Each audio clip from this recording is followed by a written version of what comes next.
नमस्कार दोस्तों, स्वागत है आप सभी लोगों का। तो आज दोस्तों हम इस लेक्चर में बात करेंगे फाइनेंशियल डेरिवेटिव्स के बारे में। देखिए, आपने कभी ना कभी फ्यूचर एंड ऑप्शंस के बारे में ज़रूर पढ़ा होगा, एफ एंड ओ के बारे में सुना होगा, पढ़ा नहीं है तो। और फाइनेंशियल डेरिवेटिव्स के बारे में हम बहुत सारी बातें सुनते हैं। तो आज के इस लेक्चर में हम देखेंगे कि फाइनेंशियल डेरिवेटिव्स होता क्या है। इस लेक्चर में हम बेसिक इंट्रोडक्शन कवर करेंगे डेरिवेटिव्स के बारे में कि डेरिवेटिव्स होता क्या है, कैसे हम डेरिवेटिव्स में क्या क्या चीज़ें होती है, इंडियन डेरिवेटिव्स मार्केट क्या है। तो ये सभी एस्पेक्ट को आज इस लेक्चर में हम कवर करेंगे। तो देखिए दोस्तों, ये एक कोट है, today's world derivative market is 1.2 quadrillion which is 10 times more than 1 GDP. यानी कि आज के टाइम वर्ल्ड में जो डेरिवेटिव्स मार्केट है वो वर्ल्ड की जीडीपी से भी 10 गुना है। तो इससे आपको इसकी इम्पोर्टेंस का अंदाज़ा लग गया होगा कि डेरिवेटिव्स मार्केट कितनी बड़ी है। तो सबसे पहले हम शुरुआत करते हैं डेरिवेटिव्स होते क्या हैं। Meaning of derivatives: derivatives comes from to derive, it means it has no independent value. Derivative का मतलब ये होता है जो अपनी वैल्यू कहीं और से डिराइव करता है वो डेरिवेटिव कहलाता है। यानी इंडिपेंडेंट डेरिवेटिव की कोई एग्जिस्टेंस नहीं होती। आप डेरिवेटिव कॉन्ट्रैक्ट कर सकते हैं किसी भी चीज़ को लेके, कोई भी अंडरलाइन असेट्स, लाइक आपने शेयर चुना, आपने कोई कमोडिटी चुन ली, आपने गोल्ड चुन लिया, ऐसे किसी भी एक अंडरलाइन असेट्स को लेके हम डेरिवेटिव कॉन्ट्रैक्ट साइन कर सकते हैं। Derivative is a financial contract between two parties. Of course एक पार्टी होगी जो खरीदने जा रही है, दूसरी पार्टी जो बेचने जा रही है, which derive its value from some underline assets. यानी कि दो पार्टियों के बीच में एक कॉन्ट्रैक्ट, इनके बीच में एक कॉन्ट्रैक्ट जो कि फ्यूचर को लेके है, जो अभी नहीं है, जिसकी एक्सरसाइज फ्यूचर में होनी है, और किसी ना किसी अंडरलाइन असेट्स को लेके है, तो वो डेरिवेटिव कहलाता है। अब वो अंडरलाइन असेट्स कोई स्टॉक भी हो सकती है, लाइक कोई शेयर, इंटरेस्ट रेट भी हो सकती है, कोई कमोडिटी प्राइस भी हो सकता है, कोई एक्सचेंज रेट भी हो सकती है, कोई स्टॉक मार्केट इंडेक्स भी हो सकता है, टेम्परेचर, रेनफॉल वगैरह। यानी किसी भी चीज़ को लेके आप एक कॉन्ट्रैक्ट साइन कर सकते हैं जो फ्यूचर में होना है, और एक फाइनेंशियल कॉन्ट्रैक्ट है। और इन सभी चीज़ के लेके, जैसे मैं एक सिंपल डेरिवेटिव के बारे में आपको बात बताता हूँ। ए ने बी को प्रॉमिस करा कि ए बी को 100 शेयर सेल करेगा रिलायंस इंडस्ट्रीज़ के ऑन समझ लीजिए आप 10 नवंबर 2020। यानी ए बी को 10 नवंबर 2020 को 100 शेयर सेल करेगा। तो it's just a simple example of derivative contract, financial derivative है ये। ठीक है भाई। तो जो भी आप फ्यूचर के लिए कोई कॉन्ट्रैक्ट कर रहे हो, financial agreement, financial contract between two parties, वो किसी स्टॉक को लेके हो सकता है, जैसे कि इन्फोसिस का मान लीजिए स्टॉक, इंटरेस्ट को लेके हो सकता है, जैसे LIBOR, London interbank offer rate. ये ब्रिटिश बैंकर्स एसोसिएशन है जो हर रोज़ सुबह 11 बजे एक रेट, इंटरेस्ट रेट जारी करती है, जिसमें वर्ल्ड के सभी बैंक रेट जो उस दिन के लिए जिस पे इंटरेस्ट रेट लैंडिंग करते हैं उसका रेट होता है। तो ये हर रोज़ चेंज होती है। और जो मेन समझ लीजिए आप, जो बड़ी कंट्रीज़ में मतलब कि फाइनेंशियल डीलिंग होती है वो लाइबोर में होते हैं। कोई कमोडिटी गोल्ड प्राइस को लेके, एक्सचेंज रेट को लेके, निफ्टी या डाउ जोन्स को लेके, इस तरह के डेरिवेटिव्स हो सकता है। तो हम डेरिवेटिव करते ही क्यों हैं? कोई भी आदमी फ्यूचर को लेके कोई कॉन्ट्रैक्ट साइन क्यों करे? लाइक आप मुझसे कह सकते हैं कि सर अगर मान लीजिए बी को रिलायंस का शेयर खरीदना ही है, तो 10 नवंबर को अगर ये कॉन्ट्रैक्ट उनको एक्सरसाइज करनी है तो आज ही कॉन्ट्रैक्ट में साइन क्यों करे? आज ही क्यों आए? 10 नवंबर को है तो 10 नवंबर को ही खरीद ले। तो डेरिवेटिव करते ही क्यों हैं प्यारे दोस्तों? Derivatives are the instrument for risk transfer. Derivatives को हम रिस्क ट्रांसफ़र के लिए यूज़ करते हैं। अब समझ लीजिए हम इंश्योरेंस क्यों करवाते हैं? हम इंश्योरेंस करवाते हैं किसी भी अनसर्टेनिटीज़, किसी भी एक तरह से समझ लीजिए, अगर हमारे ऊपर हमें लग रहा है कि कोई अनसर्टेनिटी है जिससे हमें कोई लॉस हो सकता है, उससे बचने के लिए हम इंश्योरेंस करवाते हैं। Insurance protects against specific risk such as fire, flood, theft. Same as it is derivative हमें बचाता है मार्केट रिस्क से, वॉलेटिलिटी ऑफ इंटरेस्ट रेट से, करेंसी रेट से, कमोडिटी प्राइस से, शेयर प्राइस से। यानी कोई भी फाइनेंशियल रिस्क अगर है तो उससे हमें कौन प्रोटेक्ट करता है? डेरिवेटिव प्रोटेक्ट करता है। मैं एक एग्जांपल देता हूँ। आपने कभी ना कभी एयरलाइन की कोई टिकट बुक करवाई होगी, तो एयरलाइन की जो टिकट, एयरप्लेन के लिए जो टिकट बुक होती है वो लगभग 2-3 महीने पहले से शुरू हो जाती है। हम जब आज की तारीख में जब मैं ये वीडियो रिकॉर्ड कर रहा हूँ तो आज तारीख है 11 सितंबर 2020। तो 11 सितंबर 2020 को आप एक टिकट बुक करवाते हैं कि आपको यात्रा करनी है 11 दिसंबर 2020 को। तो जब एयरलाइन कंपनी आपसे आज चार्ज ले रही है और उनका प्लेन कब टेक ऑफ करेगा? 11 दिसंबर।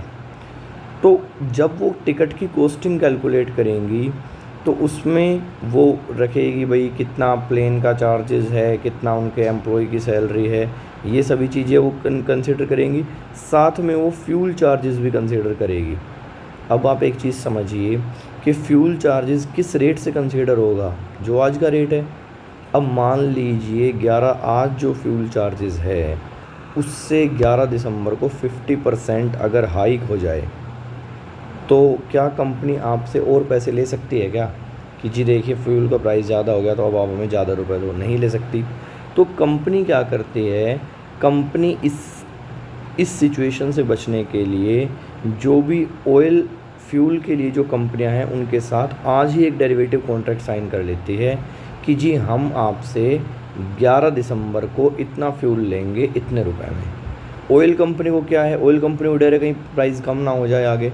तो इस तरह से करके जो डेरिवेटिव है वो हमें मार्केट रिस्क से, वॉलेटिलिटी ऑफ इंटरेस्ट रेट से, करेंसी रेट एक्सचेंज से, इन सभी चीज़ों से बहुत हद तक प्रोटेक्ट करता है। ऐसे बहुत सारे एग्जाम्पल है जहाँ पे डेरिवेटिव्स को यूज़ करा जाता है हेजिंग के लिए। हेजिंग का मतलब रिस्क कटर के लिए, रिस्क को काटने के लिए। तो हम एक एग्जाम्पल के थ्रू समझते हैं डेरिवेटिव काम कैसे करता है। हमारे पास ये है एक किसान महोदय जो अपने खेत में क्या करते हैं? फसल उगाते हैं और बेचते हैं। इन्होंने फसल उगा ली है, फसल इनके खेत में तैयार होने को आ रही है। अब इन्हें कहीं ना कहीं डर है कि कहीं जब मेरी फसल बनके तैयार हो और वो बिकने के लिए बाज़ार में जाए तो उसके दाम कहीं कम ना रह जाए। और ये हमारे सामने है एक बेकरी फर्म। बेकरी फर्म क्या है? ये बिस्किट्स के लिए इनको वीट परचेज करना होता है। ये वीट को परचेज करते हैं एंड देन उनके बिस्किट्स बना के सोल्ड आउट करते हैं। अब इनको ये डर है कहीं जब फसल तैयार होके आए तो प्राइस बहुत ज़्यादा ना बढ़ जाए कि मेरी कॉस्ट बहुत ज़्यादा बढ़ जाए जिससे मुझे नुकसान होने लगे। मान लीजिए एक पार्ले जी कंपनी है, ठीक है। पार्ले जी कंपनी एक जो छोटा बिस्कुट का पैकेट है वो 5 रुपये में बेच रही है। तो इन्हें तो 5 रुपये में बेचना है और इसके लिए इन्हें चाहिए कि ये जो वीट है वो 20 रुपये kg परचेज करें, 20 रुपये kg। और जो फार्मर है उसको ये है कि भाई मेरा वीट कम से कम 20 रुपीज़ kg तो जाना ही जाना चाहिए, जिस पे आज के टाइम में मार्केट रेट है। अब दोनों को डर है, बेकरी सोच रही है कहीं 20 से ज़्यादा ना हो जाए, फार्मर सोच रहा है 20 से कम ना हो जाए। दोनों आपस में मिले एक कॉन्ट्रैक्ट साइन कर लिया और इसी कॉन्ट्रैक्ट को बोलते हैं डेरिवेटिव कॉन्ट्रैक्ट। फार्मर ये कह रहा है जी मेरी फसल 20 रुपये किलो ख़रीद लेना जब ये तैयार होएगी। कंपनी कह रही है जी ठीक है हम आपकी फसल 20 रुपये किलो ख़रीद लेंगे जब आपकी फसल तैयार होएगी। आज है 11 सितंबर, फसल तैयार होनी है मान लीजिए 5 फरवरी को या फरवरी के महीने में, एग्जैक्ट डेट तो हम नहीं बता सकते, फरवरी के महीने में आज इन्होंने कॉन्ट्रैक्ट साइन कर लिया, इसका एग्जीक्यूशन फरवरी में होना है। तो ये है डेरिवेटिव। और यहाँ पर ये दोनों क्या कर रहे हैं? ये अपने मार्केट रिस्क को किल कर रहे हैं, फ्लक्चुएशन के रिस्क को कम कर रहे हैं। अब ना इसे कोई टेंशन है फ्लक्चुएशन से, ना इसे कोई टेंशन है प्राइस कम हो ज़्यादा हो, ये दोनों टेंशन फ्री हैं। अब मान लीजिए एक और आदमी है, ये है आदमी मिस्टर एक्स। मिस्टर एक्स क्या कर रहे हैं, अब मान लीजिए जो ये किसान है, हमें मान के चलते किसान के पास फसल है ज़्यादा, और जो बेकरी फर्म है इसने केवल हाफ़ ही खरीदी, यानी 50% ही फसल ली है। अब किसान कह रहा है कोई और भी अगर मुझसे कॉन्ट्रैक्ट कर ले कि फरवरी मेरी फसल 20 रुपये किलो ख़रीद ले तो मैं बेच दूंगा। अब मिस्टर एक्स हैं, ये सोच रहे हैं अपने मन में कि प्राइस तो कम से कम है ना 30 या 35 रुपये हो जाएगा, ये मुझे अंदाज़ा है, तो क्यों ना मैं किसान से कॉन्ट्रैक्ट साइन कर लूँ कि किसान भाई तू मुझे 20 रुपये में बेच दियो। कब? फरवरी में। होगा फरवरी में ही, लेकिन ये सोच रहा है कि प्राइस 30 रुपये किलो हो सकता है, एंड ये भी किसान के साथ एक कॉन्ट्रैक्ट साइन कर लेता है। क्या यहाँ पे जो मिस्टर एक्स हैं ये रिस्क को किल करना चाह रहे हैं? नहीं, ये एक रिस्क प्रीमियम उठा रहे हैं। इनको लग रहा है कि भविष्य में प्राइस ज़्यादा हो सकते हैं, तो मैं भी इस प्राइस को परचेज कर लूँ। तो ये जो दोनों काम कर रहे थे ये थी हेजिंग, लेकिन जो मिस्टर एक्स काम कर रहे हैं ये काम कर रहे हैं स्पेकुलेशन यानी भविष्य में अनसर्टेनिटी को देखते हुए एक तरह से जुआ, एक तरह से सट्टे में काम करना। अब होगा क्या, अगर तो मान लीजिए फरवरी में प्राइस 20 रुपये से ज़्यादा होता है, 30 रुपये के आसपास हो जाता है, तो मिस्टर एक्स को काफ़ी फ़ायदा हो जाएगा। ये 20 रुपये में इससे लेगा और मार्केट प्राइस मान लीजिए 30 रुपये हो तो 30 रुपये में बेच देगा। लेकिन अगर तो प्राइस हो गया मान लीजिए 15 रुपये, तो मिस्टर एक्स को काफ़ी नुकसान हो जाएगा। तो ये रिस्क उठा रहा है एक तरह से, और ये भी एक तरह की एक पार्टी होती है। नेक्स्ट मान लीजिए ये है मिस्टर वाई ब्रदर्स। इनका क्या काम है, ये देश में अलग अलग जगह किसानों से बात करते रहते हैं, लाइक हरियाणा के किसानों से, फिर उसके बाद ये बात करते हैं पंजाब के किसानों से, फिर यूपी के किसानों से।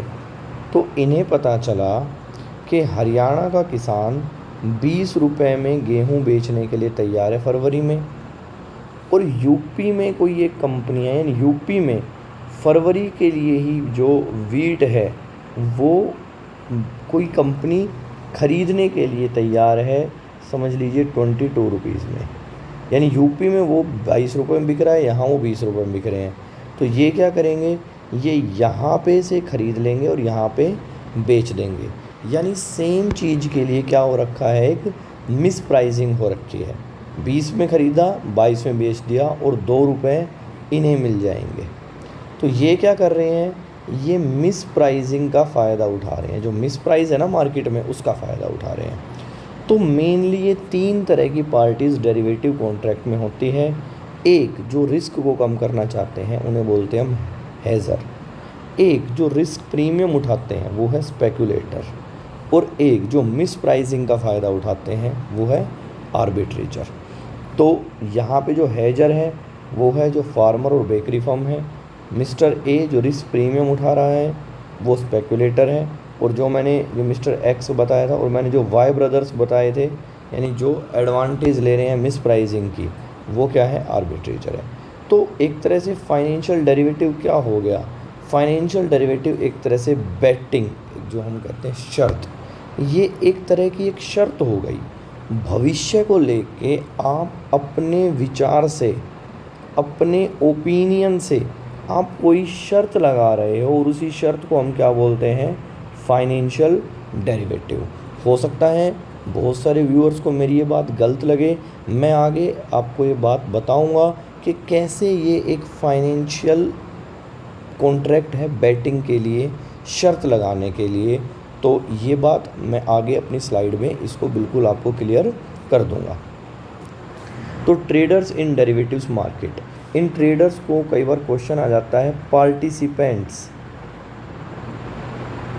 इन डेरिवेटिव्स मार्केट, इनको पार्टिसिपेंट्स भी बोलते हैं। कि कौन कौन लोग होते हैं डेरिवेटिव मार्केट में, एक होते हैं हेजर जो रिस्क को एलिमिनेट करना चाहते हैं, जो अपने रिस्क को कम करना चाहते हैं, जैसे फार्मर, जैसे कंपनी। तो ये लोग जो डेरिवेटिव में आते हैं ये अपने रिस्क को कम करने के लिए आते हैं। Next one is speculator, speculator वो होते हैं जो रिस्क प्रीमियम गेट करते हैं, जो रिस्क से प्रीमियम लेना चाहते हैं, जो एक तरह से मार्केट में बेटिंग करते हैं for the future price movement, and arbitrager जो मिस प्राइसिंग का फ़ायदा उठाते हैं, यानी कि दो मार्केट है, एक में सामान सस्ता है, एक में महंगा है, तो सस्ते से ख़रीद के महंगे में बेच देते हैं। तो ये तीनों हैं, ये तीनों पार्टी होती हैं। इन तीनों के बारे में मैंने पहले भी आप लोगों को बताया है। अगला हम पढ़ते हैं टाइप्स ऑफ डेरिवेटिव्स। तो टाइप्स ऑफ डेरिवेटिव यहाँ पे मैं बेसिकली फाइनेंशियल डेरिवेटिव्स की बात कर रहा हूँ। तो जो फाइनेंशियल डेरिवेटिव्स हैं वो हमारे सामने होते हैं फॉरवर्ड्स, फ्यूचर एंड ऑप्शंस। इनको हम प्यार से एफ एंड ओ भी बोलते हैं, जो बहुत इम्पोर्टेंट हैं और जो रियल टाइम में सबसे ज़्यादा यूज़ होते हैं। अगला swap, warrants and convertibles, credit derivative, swaption. तो बेसिक जब हमारे सामने कोई क्वेश्चन आता है तो हम इन तीनों के बारे में डिटेल में डिस्कशन करते हैं। तो जब हम स्टार्टिंग में अभी हम डेरिवेटिव्स के बारे में इस लेक्चर में देख रहे हैं, तो मैं इन सभी डेरिवेटिव्स कॉन्ट्रैक्ट का एक ओवरव्यू आप लोगों को दूंगा, यानी एक बेसिक नॉलेज आप लोगों को सभी डेरिवेटिव्स के बारे में बताएंगे। एंड देन उसके बाद हम अगली वीडियोस में सबसे पहले फॉरवर्ड्स के बारे में डिटेल में बात करेंगे, फिर फ्यूचर्स के बारे में, फिर ऑप्शंस के बारे में, फिर स्वैप्स के बारे में। इस तरह करके हम अगले लेक्चर में, हर एक लेक्चर में एक डेरिवेटिव को हम लेंगे। ठीक है दोस्तों, तो आज हम फ़िलहाल सबसे पहले बात करते हैं, हम इन सब के बारे में बेसिक ओवरव्यू लेते हैं। तो सबसे पहले एक फॉरवर्ड कॉन्ट्रैक्ट। फॉरवर्ड कॉन्ट्रैक्ट क्या है? It is a contract for buy. जब भी हम कोई चीज़ शेयर मार्केट में ख़रीदना चाहते हैं तो उसे हम बोलते हैं लॉन्ग पोजीशन, जिसको हम F+ से डिनोट करते हैं। फॉर बाय और sale a certain commodity oblique, या हम उसको बोलते हैं अंडरलाइन असेट्स। और जब हम यहाँ पे बात करेंगे तो हम यहाँ पे किसी स्टॉक या शेयर की बात करेंगे। At a future date at a price fix today. ठीक है, F+ यानी long position, F- short position. These contract are over the counter contract और कस्टमाइज्ड। अब इसका बात समझिए आप क्या है। मान लीजिए ये हूँ मैं और ये हैं आप, यू, ये आई यानी मैं और ये यू यानी आप। हम दोनों आपस में मिले, मैंने आपसे पूछा भाई क्या हाल चाल है, आपने कहा बिल्कुल बढ़िया। मैंने कहा कि मेरे पास एक कंपनी है TCS का एक शेयर है, या मेरे पास एक कंपनी है मान ली TCS है, TCS का एक शेयर है, मुझे नहीं पता, और वो शेयर अभी 100 रुपीज़ का है। मैंने कहा मुझे लग रहा है आगे जाके यार ये कहीं ये शेयर है ना आगे जाके कम हो सकता है। तो मैंने कहा कि मैं इस शेयर को बेचना चाहता हूँ, लेकिन बेचना कब चाहता हूँ? अभी नहीं बेचना चाहता, मैं इसे बेचना चाहता हूँ 1 दिसंबर को। ये आप हो, आपने कहा ठीक है भाई 1 दिसंबर को तेरा ये शेयर 100 रुपये में तो मैं भी ख़रीद लूँगा। ठीक है, आप में और मुझ में एक एग्रीमेंट साइन हुआ, 100 में या 120 में जितने भी हुआ, मान लो आपने कहा 120 में मैं ख़रीद लूँगा। आप में और मुझ में एक कॉन्ट्रैक्ट साइन हो गया कि मैं आपको एक शेयर बेचूँगा 1 दिसंबर 2020 को 120 रुपये में TCS का। आपने कहा ठीक है मैं ख़रीदूँगा। हम दोनों ने हाथ मिलाया और कॉन्ट्रैक्ट डील हो गई, डन, ओके। तो ये कैसा कॉन्ट्रैक्ट हुआ? इसको हम बोलते हैं फॉरवर्ड कॉन्ट्रैक्ट। यानी कि जब कोई व्यक्ति एक दूसरे व्यक्ति से एक कॉन्ट्रैक्ट साइन करे जिसमें फ्यूचर डेट में किसी एक प्राइस के लिए कोई भी कॉन्ट्रैक्ट होना, तो इसको हम इस एग्जांपल के थ्रू समझ सकते हैं। X and Y enter into 6 month forward contract for 1 share of any commodity at a price of ₹350 for any future date। ठीक है, X और Y एक कॉन्ट्रैक्ट में शेयर हुए, F इज़ F+, यानी F ने जो पोजीशन बनाई है वो बनाई है long position, Y is F-, Y ने बनाई है शॉर्ट पोजीशन। तो यानी कि मैंने आपको जैसे कि इस बारे में बताया था, लॉन्ग पोजीशन मतलब बाय करना, शॉर्ट पोजीशन मतलब सेल करना। यानी कि X ख़रीदना चाहता है और Y बेचना चाहता है। आज मान लीजिए तारीख है 11 सितंबर, जैसा कि मैं बात बता रहा हूँ जिस टाइम मैं लेक्चर रिकॉर्ड कर रहा हूँ, और मान लीजिए इन्होंने 1 दिसंबर पे ये कॉन्ट्रैक्ट साइन कर लिया। अब 1 दिसंबर को मान लीजिए जो शेयर का प्राइस है वो 390 रुपीज़ हो जाता है, 390 रुपीज़, ठीक है। तो होगा क्या, होगा ये कि एक्स को एक शेयर मिलेगा जिस कितने रुपए में मिलेगा, 350 रुपये में मिलेगा, और उसकी आज वैल्यू कितनी है, उसकी आज वैल्यू है 390 रुपये। यानी होगा क्या कि वाई 350 390 का एक शेयर 350 रुपये में बेच देगा, और जैसे ही एक्स के पास 350 का शेयर आया, एक्स उसे मार्केट में सोल्ड आउट कर देगा, और मार्केट में वो शेयर बिक जाएगा 390 रुपये का, और एक्स को कितने का फ़ायदा हो जाएगा, 40 रुपये का फ़ायदा हो जाएगा। बात समझ में आ गई आप लोगों के। लेकिन एक्चुअली में क्या होता है, वाई के पास कोई शेयर होता नहीं है, वाई को कोई शेयर बेचना नहीं होता, और एक्स को कोई शेयर खरीदना नहीं होता। ये इन दोनों में एक तरह की शर्त थी। एक्स ने कहा कि प्राइस 350 से ऊपर जाएगा, वाई ने कहा प्राइस 350 से नीचे जाएगा। तो शर्त ये लगी कि अगर 350 से जितना ऊपर चला जाए तो एक्स को उतने रुपए वाई दे देगा, और अगर तो 350 के नीचे चला जाए तो वाई को उतने रुपए एक्स दे देगा। तो यहाँ पे 350 से ऊपर चला गया 40 रुपये, तो एक्स को 40 रुपये मिल जाएंगे। इसको बोलते हैं कैश सेटलमेंट। यानी कि जब डेरिवेटिव ट्रेडिंग होती है तो शेयर की एक्सचेंज नहीं होती, केवल और केवल पैसे पैसे की सेटलमेंट हो जाती है। तो ये तो होता है रियलिटी में, लेकिन ऑन पेपर हम ये कह सकते हैं एक्स परचेज करेगा एक शेयर कितने रुपए में, 350 रुपये में, जिसकी वैल्यू कितनी रहेगी, 390 होएगी फिजिकल सेटलमेंट। और नाउ एक्स को कितने रुपए बच जाएंगे, 40 रुपये बच जाएंगे, क्योंकि वो शेयर परचेज करेगा, परचेज करते ही उसको सोल्ड आउट कर देगा। बात समझ में आ गई आपको यहाँ पे मेरी। मैंने जस्ट क्या बताया कि एक्स और वाई में एक शर्त लगी कि एक्स ने कहा प्राइस 350 से ऊपर जाएंगे, वाई ने कहा 350 से नीचे जाएंगे। प्राइस 350 से ऊपर गया तो कौन जीता, एक्स। और अब यहाँ पे मान लीजिए अगर 1 दिसंबर को जो प्राइस है वो 300 रुपये हो जाते हैं, नीचे आ जाते हैं, तो अब अगर फिजिकल सेटलमेंट करने लगे तो क्या होगा, तो वाई एक 300 रुपये का शेयर 350 में बेचेगा, 300 रुपये का शेयर 350 में बेचेगा। यानी कहीं से भी 300 खरीद के वाई को कितने में बेच देगा, 350 को, सॉरी एक्स को कितने में बेच देगा, 350 को, और वाई को कितने रुपए मिल जाएंगे, 50 मिल जाएंगे। लेकिन एक्चुअली में ये नहीं होता रियलिटी में। रियलिटी में सिर्फ क्या होगा, वाई कहेगा देख भाई शर्त क्या लगी थी, 350 से नीचे जाएगा, मैं जीत गया, जितना नीचे गया उतना मेरा, तो वाई को क्या मिल जाएंगे, 50 रुपये। ये होती है कैश सेटलमेंट। क्या आप मेरी बात समझ पाए। जैसे कि मान लीजिए ये हूँ मैं आई, एंड ये हैं आप यू। अब आपके और मेरे बीच में कॉन्ट्रैक्ट साइन हुआ कि मैंने बनाई है एफ प्लस पोजीशन, यानी कि लॉन्ग पोजीशन, आप हैं एफ माइनस शॉर्ट पोजीशन। मैं आपसे खरीदूँगा 1000 रुपीज़ में रिलायंस इंडस्ट्रीज़ का शेयर 1 दिसंबर को। तो अब क्या हो सकता है, अब ये हो सकता है 1 दिसंबर को रिलायंस इंडस्ट्रीज़ का शेयर ज़्यादा भी हो सकता है और कम भी हो सकता है, ठीक है ना। तो ये एक्चुअली में ना मैं शेयर खरीदूँगा ना आप बेचोगे। रियलिटी में क्या होगा, रियलिटी में एक तरह से शर्त लग गई, मैं कह रहा हूँ 1000 से ज़्यादा जाएगा प्राइस, आप कह रहे हैं 1000 से कम जाएगा। अब अगर 1000 से ज़्यादा गया, मान लीजिए प्राइस हो गया 1500 रुपये, तो मुझे कितने रुपये मिल जाएंगे, 500। और अगर 1000 से कम चला गया, मान लीजिए प्राइस हो गया 750 रुपये, तो आपको कितने रुपये मिल जाएंगे, 250।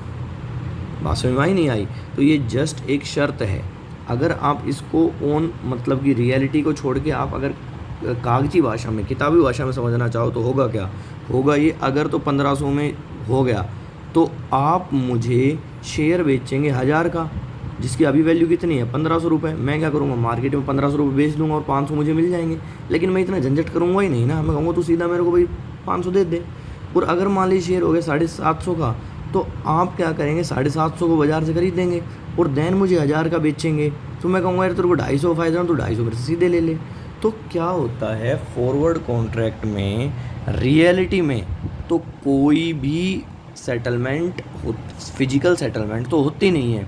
रियलिटी में ओनली और ओनली क्या होती है, कैश सेटलमेंट होती है। तो गाइज़ ये था फॉरवर्ड कॉन्ट्रैक्ट तक डेरिवेटिव्स के बारे में। अभी हम अपने नेक्स्ट लेक्चर्स में देखेंगे फ्यूचर एंड ऑप्शन के बारे में, ठीक है।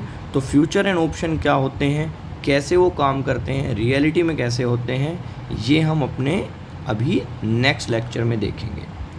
Thank you, have a nice day to all of you.